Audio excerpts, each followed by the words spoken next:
Welcome back media Chhattisgarh. चलिए देखते हैं छत्तीसगढ़ की 25 फटाफट बड़ी खबरें। साथ ही डेली खबरों से अपडेट रहने के लिए चैनल को सब्सक्राइब करने के साथ वीडियो को लाइक करें।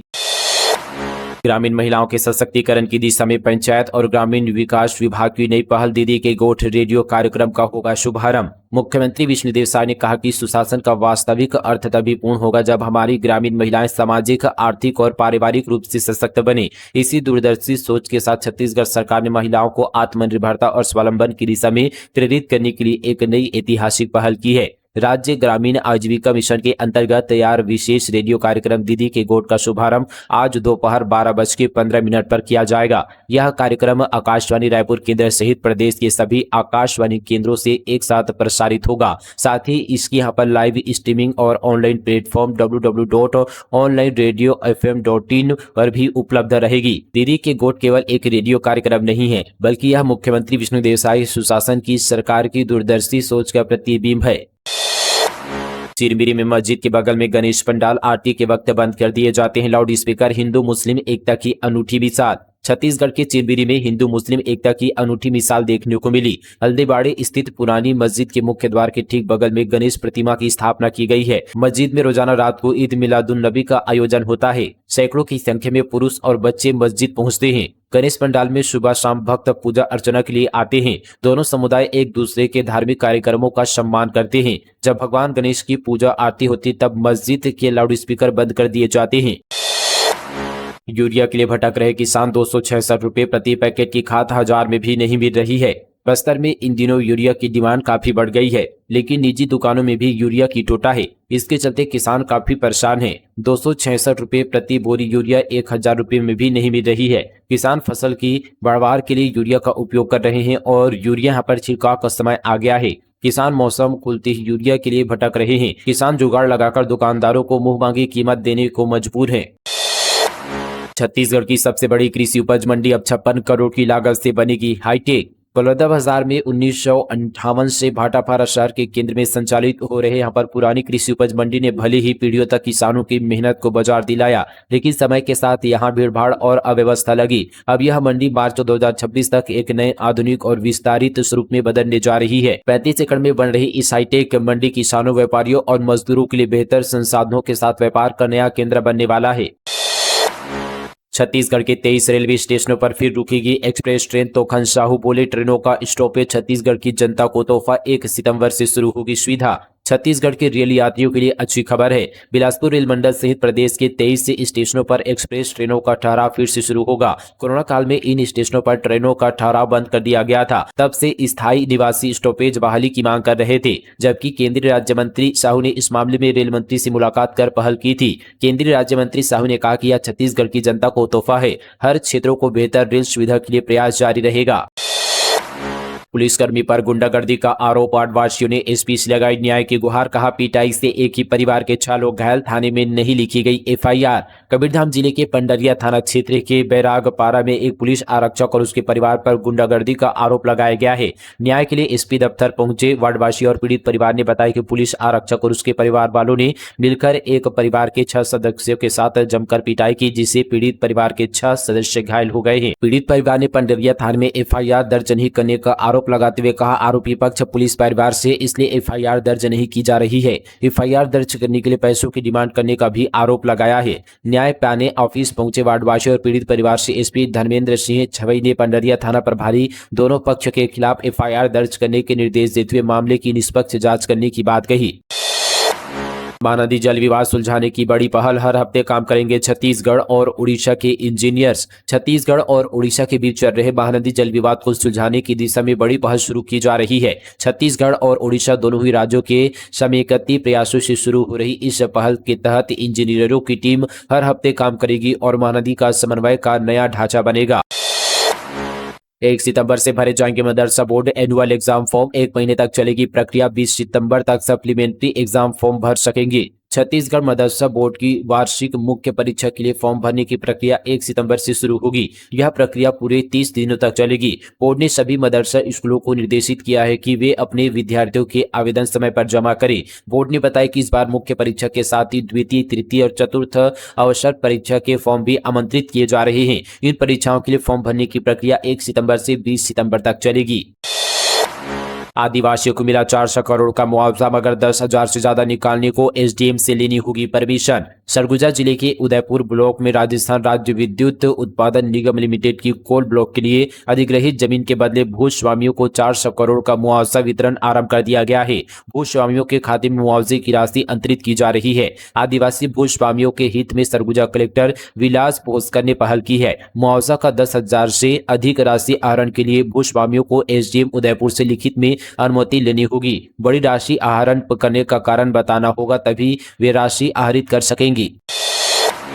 एनएचएम कर्मचारियों को डिप्टी सीएम से मुलाकात की अनुमति नहीं मिली। पुराना वीडियो किया वायरल, जिसमें अरुण साव ने मांगे पूरी करने का किया था वादा। बिलासपुर में एनएचएम कर्मियों को डिप्टी सीएम अरुण साव के निवास का घेराव करने की अनुमति प्रशासन ने नहीं दी। कर्मचारी प्रतिनिधि मंडल को केवल पीए को आवेदन देने की अनुमति मिली। उन्होंने पुराना वीडियो वायरल किया, जिसमें साव ने मांगे पूरी करने का वादा किया था।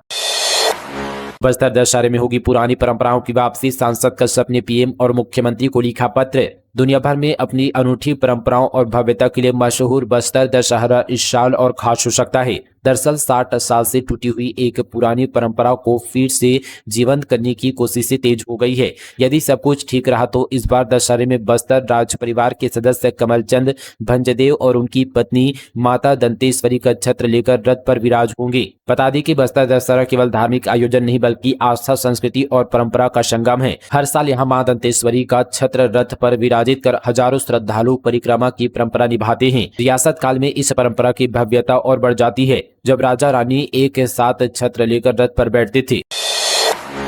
रायपुर में 1 सितंबर से बिना हेलमेट नहीं मिलेगा पेट्रोल, हंगामा करने पर पुलिस लेगी एक्शन। रायपुर में 1 सितंबर से बिना हेलमेट के पेट्रोल पंप पर पेट्रोल नहीं मिलेगा। छत्तीसगढ़ पेट्रोलियम डीलर एसोसिएशन ने यह फैसला लिया है। अगर कोई बिना हेलमेट पेट्रोल भराने को लेकर विवाद करेगा या हंगामा करेगा तो उनके खिलाफ प्रशासन और पुलिस सीधे कार्रवाई करेगी। इस दौरान छत्तीसगढ़ पेट्रोलियम डीलर एसोसिएशन के अध्यक्ष अखिल धकत ने बताया कि डिप्टी सीएम अरुण साव और रायपुर कलेक्टर डॉक्टर गौरव कुमार सिंह को लिखित में जानकारी दे दी गई है। पेट्रोल पंप संचालकों ने आपसी सहमति से सड़क सुरक्षा और लोगों को हेलमेट पहनने के लिए जागरूक करने के मकसद से यह फैसला लिया गया है। वहीं रायपुर में सड़क हादसे में मौतों की बात करें तो हेलमेट नहीं लगाने की वजह से पिछले 7 महीने में 214 लोगों ने अपनी जान गंवाई है, जबकि 150 से ज्यादा लोगों को गंभीर चोटें आई है। इस तरह सीट बेल्ट नहीं लगाने की वजह से 20 से ज्यादा लोगों की जान गई है। इसमें अधिकांश कार ड्राइवर है।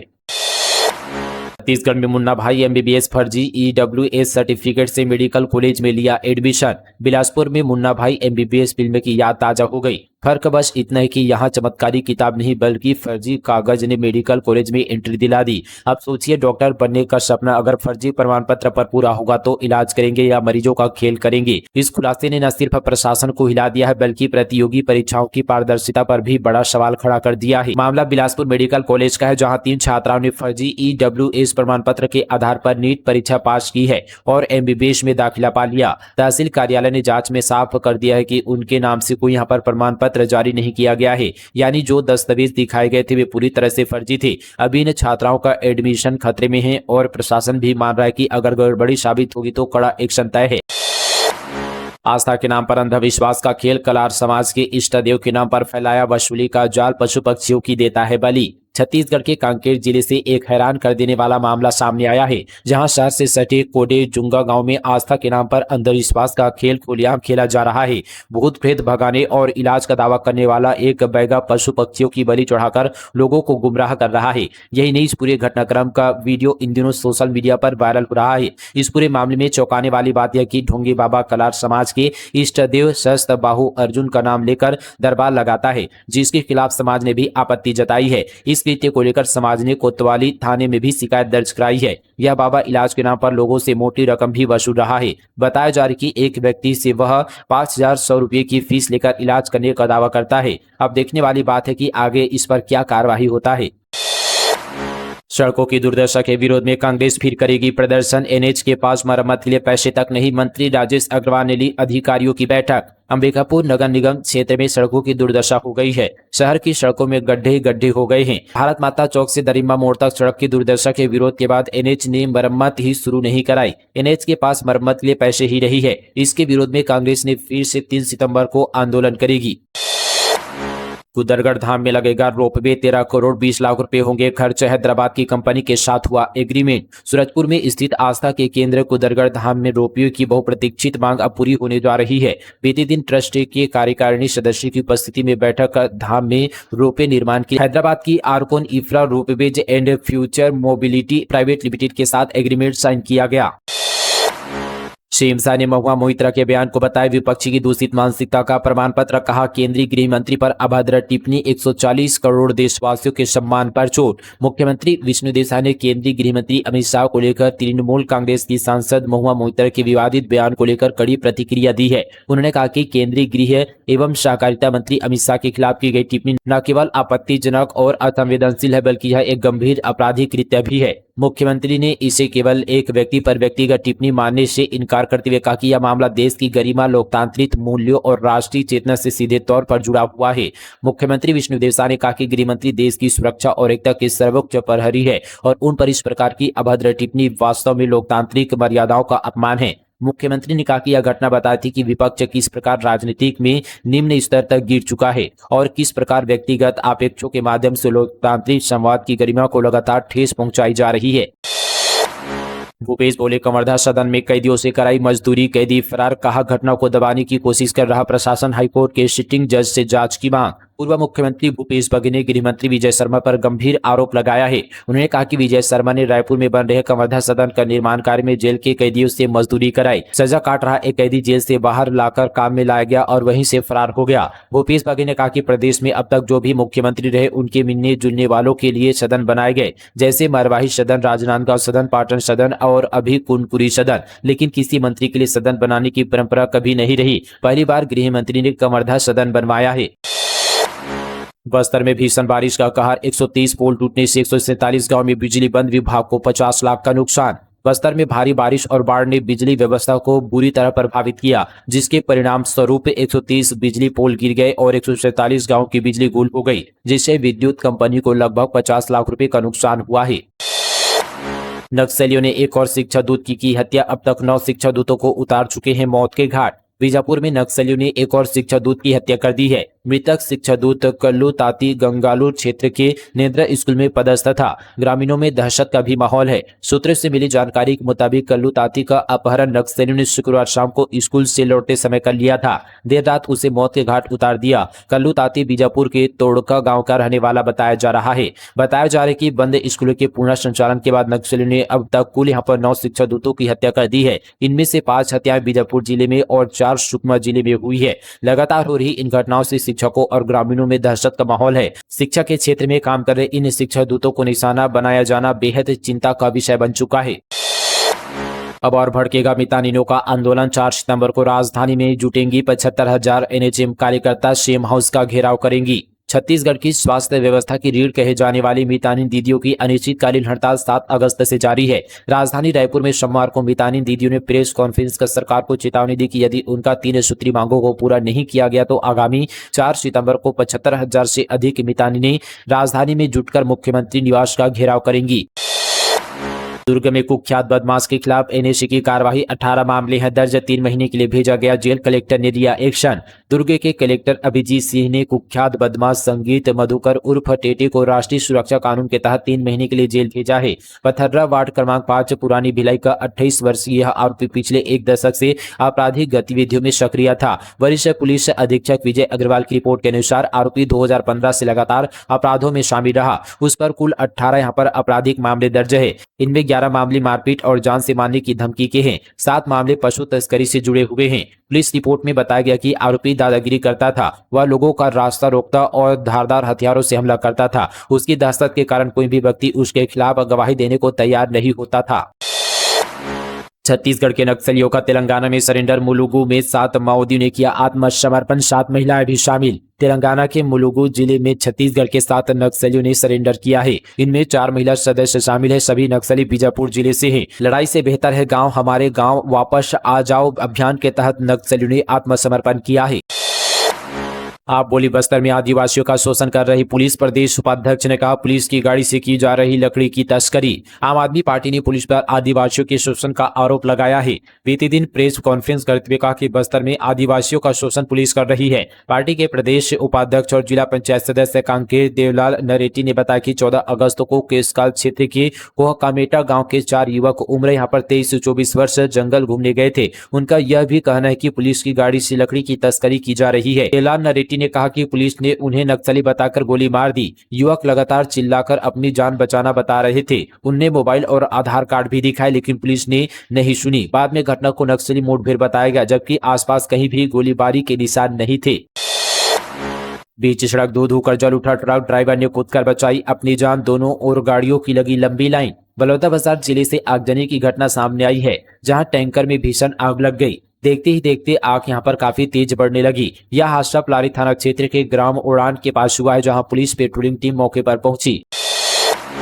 राजनांदगांव में अंतर्राज्यीय महिला चोर गिरोह का पर्दाफाश। बस में सवार महिला से 2.5 लाख रुपए की जेवर चोरी। नागपुर से 3 महिलाएं और खरीदार गिरफ्तार। राजनांदगांव में एक महिला से बस यात्रा के दौरान जेवरात की चोरी के मामले में पुलिस ने बड़ी सफलता हासिल की है। साइबर सेल और कोतवाली पुलिस की संयुक्त कार्रवाई में 4 आरोपियों को गिरफ्तार किया गया है।